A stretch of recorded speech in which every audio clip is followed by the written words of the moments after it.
dari SMK Kesehatan Erlangga jurusan farmasi ya. Oke, selamat datang di kantor Kapolri di Kota Balikpapan atau kantor BPOM di Kota Balikpapan. Hari tadi saya sudah ya temuan ini, nah bisa mengadukan ke kami. Nanti akan kami proses, akan kami cari investigasi temuan-temuannya seperti apa, fakta-faktanya seperti apa. Nah itu bisa kami membuka unit pelayanan pengaduan konsumen. Juga kami melakukan sosialisasi seperti ini, sosialisasi, penyebaran informasi, kemudian masuk webinar juga kami talk show di radio, televisi dan sebagainya. Nah kemudian kami juga didukung oleh teman-teman yang fungsi tata usaha. Kita akan mulai dari Badan POM. Jadi Badan POM ini adalah POM yang ada di Jakarta, yang ada di pusat. Kami ada di Jalan Percetakan Negara nomor 23. Ini adalah kantornya Badan POM, kantor kalau kita bilangnya kantor induknya lah gitu ya. Pusatnya kami ada di Jakarta, di Jalan Percetakan Negara. Nah ini untuk dasar hukumnya. Dasar hukumnya kami ada dua. Perpres nomor 80 tahun 2017. Ini mengatur tentang Badan Pengawas Obat dan Makanan POM. Badan POM ini merupakan lembaga pemerintah non-kementerian yang menyelenggarakan urusan pemerintahan di bidang pengawasan obat dan makanan. Jadi kami adalah non-kementerian ya, bukan kementerian. Kami Badan POM ini bertanggung jawab langsung ke Presiden, jadi di bawah Presiden, bukan di bawah Kementerian Kesehatan. Kami di bawah Presiden, dipimpin oleh Kepala Badan. Jadi kalau kementerian itu dipimpin oleh Menteri, ya Kak, Kementerian Kesehatan kan dipimpin oleh Menteri Kesehatan gitu. Kalau Badan POM ini adalah lembaga, jadi dipimpinnya oleh Kepala Badan POM. Nah, obat di sini adalah luas sekali, termasuk di dalamnya obat, bahan obat, narkotika, psikotropika, prekursor, zat adiktif. Semoga gak ada yang merokok ya. Ada yang merokok kan? Gak ada kan? Nah itu termasuk yang diawasi oleh Badan POM. Jadi zat adiktif dalam rokok itu termasuk yang diawasi. Kemudian obat tradisional, suplemen kesehatan, dan kosmetik.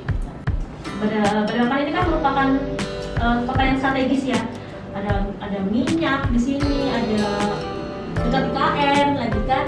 Jadi transit di sini, perekonomian maju di Balikpapan. Sarana pengawasnya juga besar sekali di sini, banyak sekali apoteknya, banyak sekali PBF-nya. Tahu kan PBF? Tahu nggak? Pedagang besar farmasi, distributor obat. Di sini banyak sekali distributor obatnya. Sarana produksinya juga ada banyak. Jadi untuk itulah berupa sampling dan pengujian. Jadi kami beli produknya, kami lakukan pengujian di laboratoriumnya kami, laboratorium Balai POM, Balai Besar POM. Kami lakukan pengujian. Kami juga melakukan monitoring iklan, promosi, dan label. Jadi kalau kalian lihat iklan itu, misalnya iklan yang paling sering, iklan yang tidak menentukan adalah iklan jamu, iklan obat tradisional. Besar untuk tips memilih obat dan makanan dengan selalu ingat checklist ya. K-nya itu kemasan, L-nya label, I-nya izin edar, dan K yang terakhir itu adalah kedaluarsa.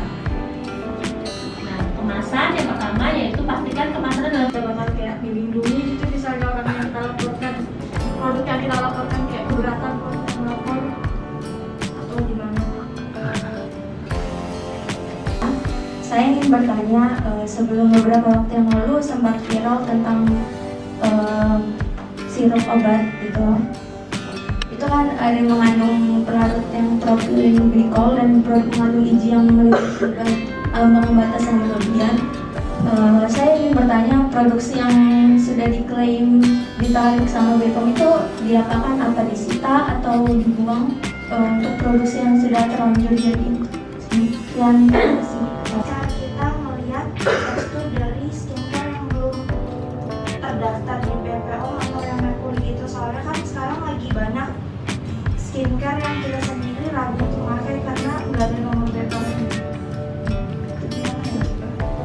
Iya, yang kosmetik yang mengandung merkuri, kalau kita lihat kasat mata, sebetulnya apa ya, sulit gampang.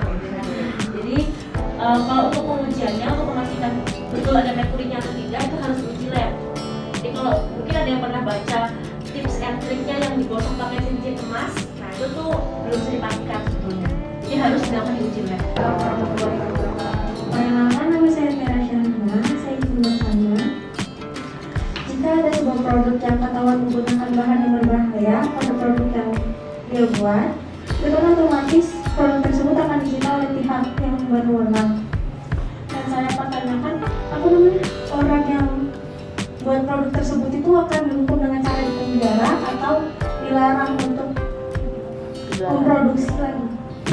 Dan Tanggung jawab terhadap produk yang dibuatnya sendiri, pabrik ya harus bertanggung jawab terhadap produk yang dibuatnya sendiri. Kalau misalnya dia menggunakan produk bahan berbahaya, begitu di awal didaftarkan dia menambahkan zat seperti itu, otomatis tidak akan keluar izin edarnya. Tetapi kalau di tengah jalan, misalnya nih sudah ada BPOM-nya, terus kemudian dia nambahin merkuri atau resinoa dan lain sebagainya. Pada saat kita melakukan pengujian, kita ketemu produknya, tentunya si produsen akan diperingati, kemudian barangnya semuanya ditarik. Waalaikumsalam. Perkenalkan, nama saya Putri Yalani.